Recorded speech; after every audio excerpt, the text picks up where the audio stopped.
Interview Expert est aujourd'hui d'une manière exceptionnelle en compagnie de Monsieur Julien Saunier. Monsieur Saunier, bonjour. Bonjour. Alors, Monsieur Saunier, vous êtes un apiculteur à la limite, mais pas seulement. Voilà, donc moi je suis aussi passionné par tout ce qui est insectes et puis bien d'autres choses, bien entendu. Aujourd'hui j'interviens donc sur la commune de Coquelles chez un monsieur qui a trouvé, suite à la tempête, un nid de frelons asiatiques.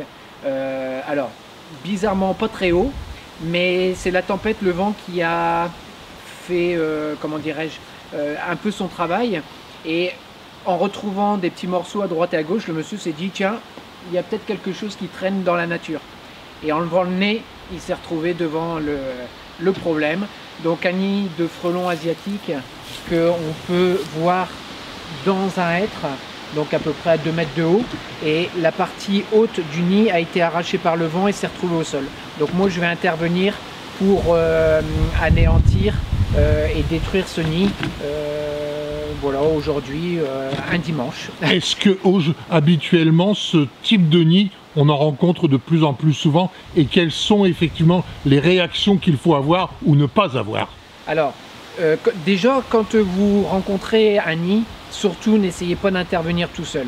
Hein, on aurait tendance à se dire, tiens, on va aller chercher ce qu'il faut et puis on va grimper. Le frelon asiatique reste très agressif, la moindre vibration, il vous tombe dessus.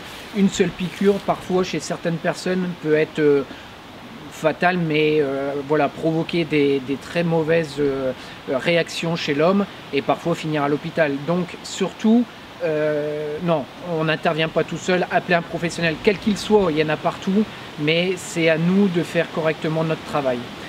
Donc vous pouvez les retrouver aujourd'hui un peu partout malheureusement. Avant on les retrouvait très haut, donc on intervenait sur des hauteurs. Maintenant vous pouvez intervenir, enfin le nid peut se situer dans un roncier, donc des paysagistes qui taillent une haie, etc. Vont tomber sur un nid de frelons sans s'en apercevoir. Là c'est la catastrophe. Dans des abris de jardin, des petits appentis, etc. Donc oui, aujourd'hui, le frelon est partout chez vous, sans que vous puissiez vous en apercevoir. La majorité du temps, on aurait tendance à vouloir appeler les pompiers, mais malheureusement, les pompiers ne viennent pas chez vous. Alors, les pompiers, effectivement, ne viennent plus chez vous, ni pour des guêpes, ni pour des abeilles, ni pour des frelons. Mais si vraiment il y a un risque très très important, le pompier se déplacera tout de même. Maintenant, des pompiers sont équipés, sont formés voilà, pour intervenir sur du nid de frelons, mais à condition que ce nid de frelons soit vraiment, je dirais, un gros problème pour la santé humaine, ou par exemple dans une école, ou voilà. Qu'est-ce que vous allez faire effectivement? Comment vous allez opérer sur ce nid? Donc moi, ce que je vais faire, c'est que là, je vais prendre une petite échelle, déjà pour arriver à hauteur du nid. Et puis je vais venir injecter une poudre qui va en fait neutraliser les frelons. C'est-à-dire que tout frelon rentrant en contact avec cette poudre va être contaminé et va mourir.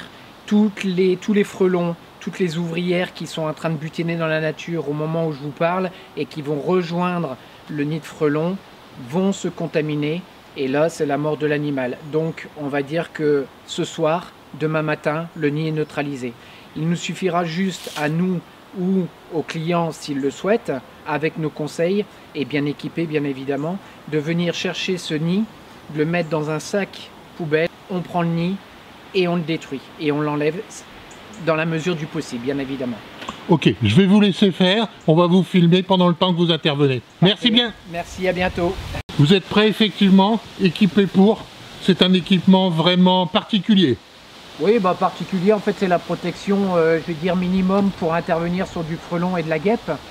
Donc une combinaison voilà, qui permet de ne pas se faire piquer, des gants hermétiques et puis un masque pour pas respirer la poudre, bien entendu. Bon, parfois des lunettes que j'ai pas là aujourd'hui malheureusement, mais voilà. Donc là je vais intervenir sur le nid.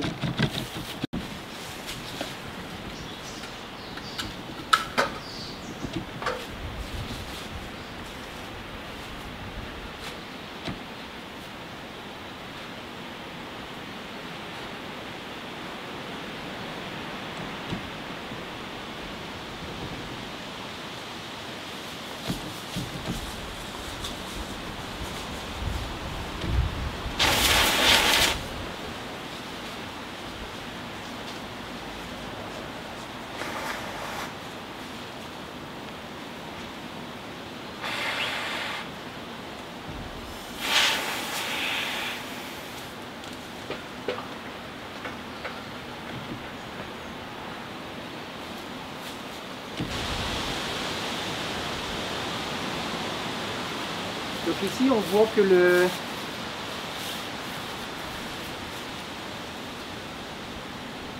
nid est tombé en morceaux avec la tempête. Et donc on retrouve des morceaux de cellulose. On retrouve des morceaux d'alvéoles avec les larves.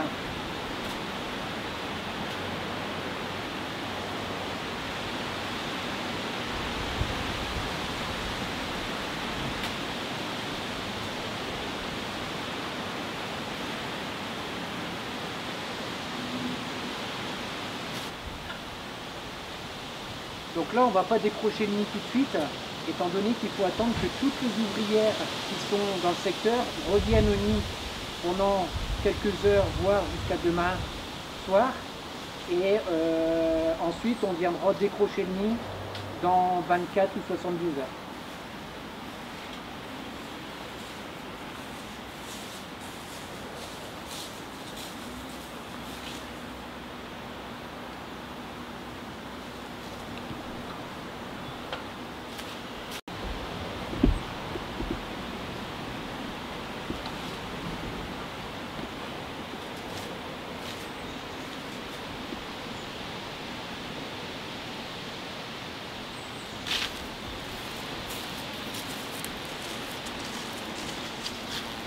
Donc là vous avez un frelon qui est en bonne forme, hein. Là il apprécie pas trop. Donc frelon à pattes jaunes, frelon asiatique, dard de 6 mm,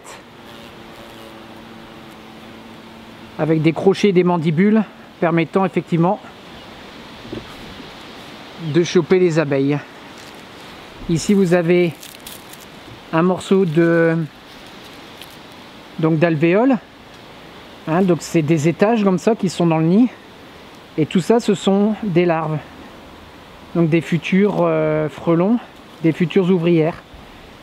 Ici on en voit une qui est en train de naître, enfin qui est prête à naître.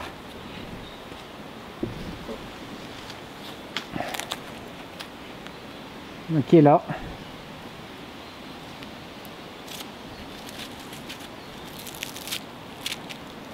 Qui est où?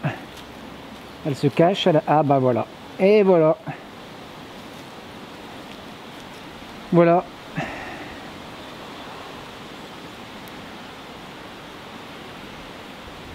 Et sur un nid comme celui-ci, il peut y avoir combien de frelons? Ah bah vous pouvez avoir entre 2000 et 3000 individus. On va dire que le nid primaire, quand la reine commence un nid qui ressemble à un nid de à une forme de pamplemousse, vous êtes à une dizaine, quinzaine d'ouvrières sur un nid primaire. Puis, une fois que la reine et les ouvrières sont prêtes, elles s'en vont faire un nid secondaire. Et là, le nid grossit et on va dire que ouais, vous pouvez avoir jusqu'à 2, 3, parfois 4000 individus. Et l'intérêt à cette époque-ci, on est au mois d'octobre, c'est également de piéger toutes ces justement futures fondatrices qui, elles, le froid arrivant, vont descendre au sol hiberner et sont des sujets susceptibles de recommencer des nids à droite et à gauche au printemps 2026. Donc tout ce qu'on détruit ou qu'on piège actuellement, c'est tout ce qu'on aura en moins l'année suivante. Donc même si vous voyez un nid chez vous, même si malheureusement ça coûte un petit peu, mais il faut à tout prix pouvoir les détruire au maximum, au maximum, au maximum. Donc vous voyez, hop, il y en a un deuxième qui vient de naître. Voilà. Merci beaucoup pour cette explication. Le cas échéant, vous pouvez me rappeler de où vous êtes? Donc bah, moi je suis basé donc, sur Lic, oui, qui est entre Boulogne, Calais et Saint-Omer. Et ce qui nous permet en fait de pouvoir intervenir sur un rayon relativement large, hein, et assez rapidement. C'est-à-dire que même un dimanche, on essaie d'intervenir de manière à ce que le nid soit éradiqué le plus vite possible.